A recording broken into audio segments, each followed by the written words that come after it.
Assalamualaikum warahmatullahi wabarakatuh. Selamat siang teman-teman semua, Dewan Guru Kombel Bunga Melur yang kami sayangi. Pada hari ini alhamdulillah, kemarin bulan lalu kita sudah bertemu dan bulan ini kita bertemu kembali dalam keadaan sehat walafiat dan juga dalam pembahasan yang berbeda pula. Nah teman-teman semua, pada saat ini saya Madia Putri Utami berkesempatan untuk membagikan rencana tindak lanjut dari sebelumnya saya mengikuti PKG PJOK ya, dimana intinya PKG PJOK itu tidak hanya guru SD, SMP sampai SMA saja yang mengikuti PJOK, tetapi kita sebagai guru TK juga harus mampu untuk melakukannya sebagai guru PJOK. Memaparkan rencana tindak lanjut dari yang namanya permainan dari SEM itu sendiri, pasukan senang judulnya. Nah, di praktik baik kali ini pasukan senang itu yang berarti permainan lempar, susun kaleng, sembunyi, dan tendang. Jadi melalui permainan PJOK yang menyenangkan dan bermakna pada peserta didik. Nah, program ini juga akan mendorong seperti pembelajaran project. Nah, di mana pembelajaran project nanti kita meminta suara peserta didik melalui berbagai aktivitas seperti diskusi yang seperti teman-teman sudah lakuin nih sebelumnya.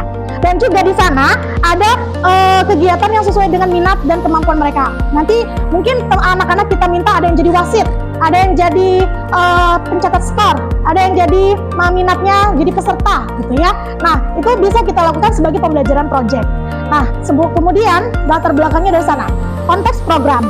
Nah, di konteks program ini teman-teman, ternyata di sekolah kita ini alhamdulillah sudah secara umum sudah terpenuhi fasilitas olahraga, apalagi sudah ada bantuan APE dan sebagainya. Nah, sehingga ini menjadi potensi besar bagi kita untuk memanfaatkan lingkungan kita seperti lapangan, kemudian lapangan depan, lapangan yang luas itu bisa kita gunakan. Nah, pada pemetaan aset yang kami sudah pelajari itu ternyata kalau dilihat dari sini berdampak memiliki latar belakang peserta didik itu kurangnya pengetahuan tentang permainan tradisional, itu intinya ya. Kemudian kondisi kesenjangannya, kurangnya variasi dalam olahraga. Tentu kita ketahui bahwa olahraga yang kita lakukan hanya sebatas ice breaking gitu kan. Kemudian kemarin juga teman-teman melakukan lomba estafet. Nah, tetapi kita galakkan kembali permainan tradisional. Kemudian kurangnya keterlibatan peserta didik, kemudian kurangnya pengetahuan peserta didik tentang permainan tradisional. Tujuan programnya tadi sebagai fasilitas pembelajaran PJOK yang berpusat pada peserta didik, kemudian ingin menciptakan suasana yang senang, suasana yang anak-anak itu bisa termotivasi, oh seperti ini loh olahraga, gitu kan. Kemudian bisa juga menciptakan kolaborasi antara peserta didik, guru, orang tua, itu yang harus kita bina. Nah, langkah-langkahnya ada peserta didik itu capaiannya nanti diharapkan agar mendapat sikap yang sportif dan mereka terlibat langsung. Yang kedua, peserta didik memahami tentang permainan tradisional. Yang ketiga, peserta didik mampu bermain permainan tradisional. Coba teman-teman di sini siapa yang tahu permainan tradisional apa? Apa coba? Contoh permainan tradisional. Congklak, apalagi? Karet, apalagi? Betul. Hah? Bakiak. Nah, masih banyak ya teman-teman ya. Coba yang dimainkan secara berkelompok. Bentengan, apalagi? Kasti, apalagi coba? Nah, itu bisa dilakukan secara individu maupun kelompok yang bertujuan untuk melestarikan permainan tradisional. Nah, indikator ketercapaiannya adalah peserta didik mampu menerima kemenangan, kekalahan, artinya sportif. Karena pada saat ini kita memang membentuk jiwa sportif itu pada anak usia dini sejak dini. Karena di mana mereka ada yang nggak mau menang, nggak mau kalah, takut dengan kekalahan, mereka menangnya jadi sombong, yang itu kita harus bentuk. Yang kedua, menyebabkan peserta didik dapat menyebutkan minimal 3 contoh permainan tradisional. Itu 3 contoh seperti yang teman-teman lakukan tadi. Kemudian ada mengikuti peraturan permainan dan bekerja sama dalam bermain. Nah, sekarang teman-teman ada struktur program mitra dan komunitas belajar. Jadi di sini guru PJOK saya pribadi tidak bisa berjalan sendirian tanpa dukungan dan bantuan dari teman-teman semua. Kita karena PAUD itu tematik ya, jadi semuanya harus bisa. Maksudnya jadi guru matematika bisa, bahasa Inggris bisa, PJOK bisa, seni bisa, semuanya harus bisa karena guru PAUD.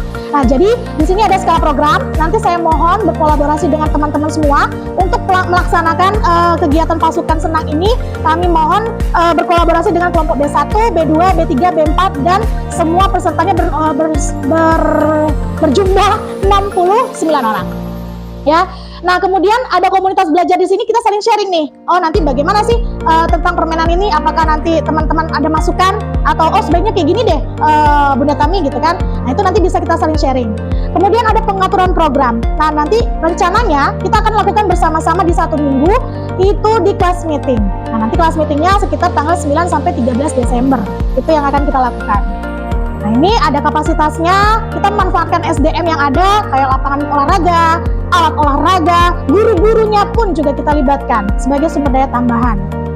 Selanjutnya evaluasi, bisa nanti kita nilai berupa observasi, wawancara, kemudian penilaian checklist. Nah, itu yang harus kita lakukan juga.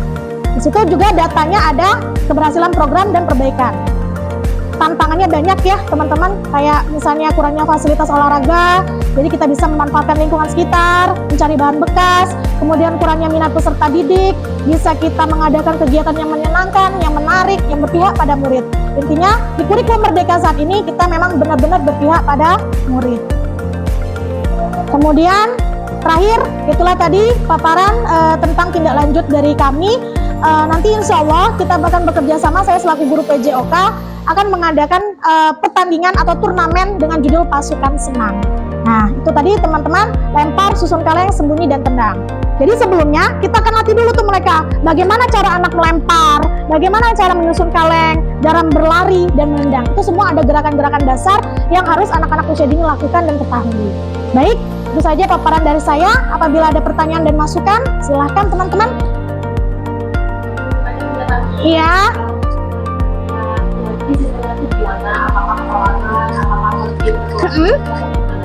Oke, terima kasih Bunda Tri, pertanyaan yang bagus ya. Jadi teman-teman, untuk pasukan senang ini kita tadi kan kita lihat latar belakangnya untuk melihat kolaborasi anak. Nah, berarti kita nanti satu kelas itu dia bisa saja tidak hanya berteman dengan satu kelas, tapi kita bisa join ke kelas lainnya. Iya, bergabung. Misalnya B1 sama B2, terus B2 lawannya B3, B3 B4, B4 B5, B5 B1. Nah, atau mungkin bisa sesuai dengan kocokan nanti ya. Nah, di sana anak-anak itu bermain sudah melempar. Nah, skornya nanti ketika anak-anak itu berhasil tekong, bilang tekong. Tapi di sini bukan bilang tekong, tapi di sini ketika anak mampu menendang kaleng, dia bilang senang, gitu. Senang, senangnya apa? Dia mampu untuk berhasil, berarti kan untuk menendang kaleng, dan dia sudah berhasil lolos dari sembunyian teman-temannya ya, pencarian teman-temannya, gitu Bunda Tri. Intinya kita berkolaborasi dan berkelompok.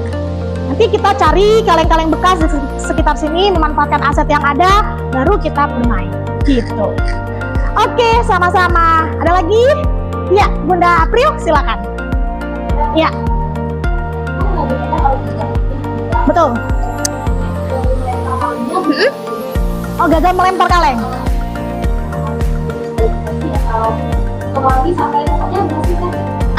Bagus. Nah, nanti saya rancang nih teman-teman, kita buat durasi waktu. Misalnya 3 menit nih, mereka satu tim misalnya B1, B2, B1 sama B2. Nah, itu totalnya durasinya 3 menit atau enggak, kalau sebentar itu 10 menit lah misalnya kan. Nah, ketika misalnya mereka B1 nih gagal, kita turunkan itu satu orang nanti setidaknya 5 orang dulu. Satu tim 5 orang, satu tim 5 orang. Kalau misalnya B1 gagal berarti ke B2. Kalau B2 dia berhasil berarti B1-nya yang jadi, gitu kan? Dia bermain mencari. Kalau misalnya B2 tadi bilang senang, berhasil, maka yang jadi B1 lagi gitu. Tapi ketika udah waktu habis 10 menit, maka harus berganti tim yang lainnya, gitu Bunda April. Iya, sama-sama. Oke, ada pertanyaan lagi? Cukup? Oke, baiklah. Terima kasih semuanya. Sampai jumpa.